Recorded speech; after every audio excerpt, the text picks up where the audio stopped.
Now, this is a true story.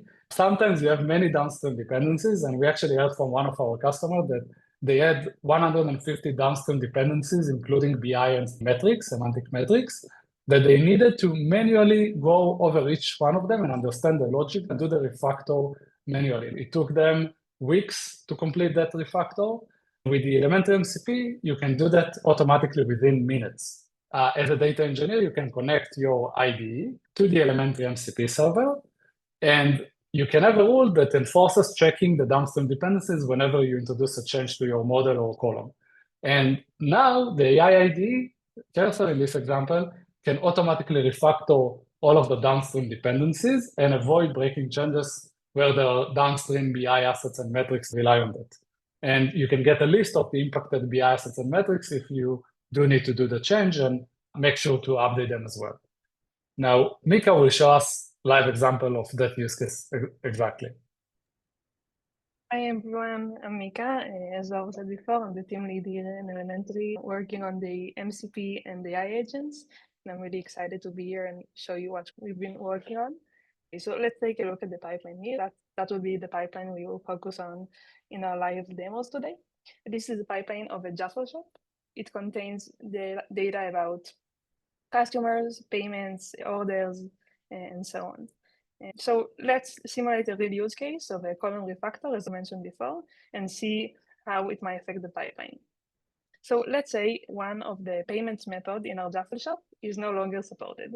It might seem like a simple change, but in reality, it's a change in a column in some of the upstream models that flows into a lot of DBT models and BI assets and metrics downstream. As a data engineer, there is a lot of risk doing that change because I don't have the confidence to know what might break downstream and what I need to do to feel confident that the pipeline will be consistent and work smoothly. So as you can see here, the payment method column in the payments model flows into a lot of models, including BI dashboards, and that might be very critical.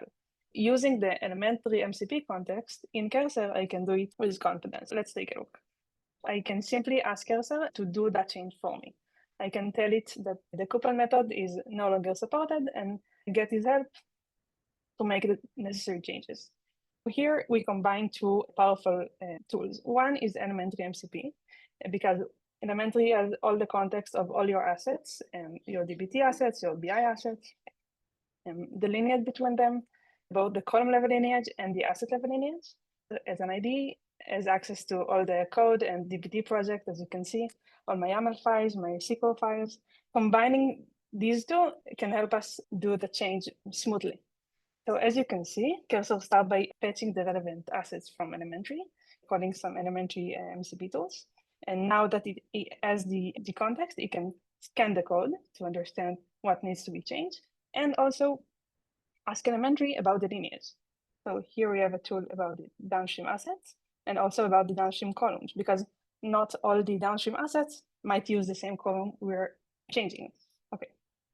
So after the first assessment, we can now understand what actually needs to be changed in the pipeline.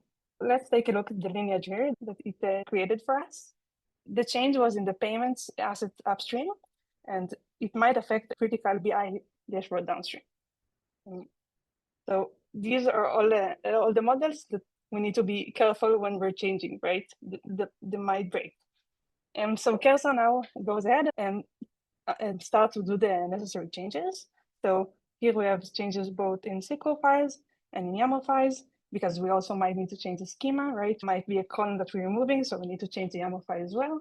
And also we might need to change some tests. If we have here an accepted value test, we need to adjust it as well.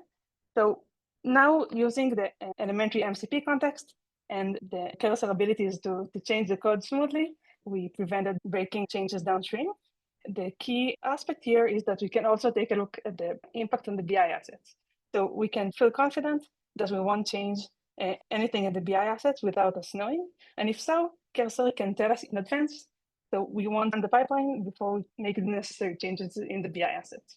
As you can see here, it did all the necessary changes in the SQL files, and also it notified us about the BI dashboard being impacted. So now I won't run anything until I support the necessary changes in the BI, and then I can feel confident about the pipeline.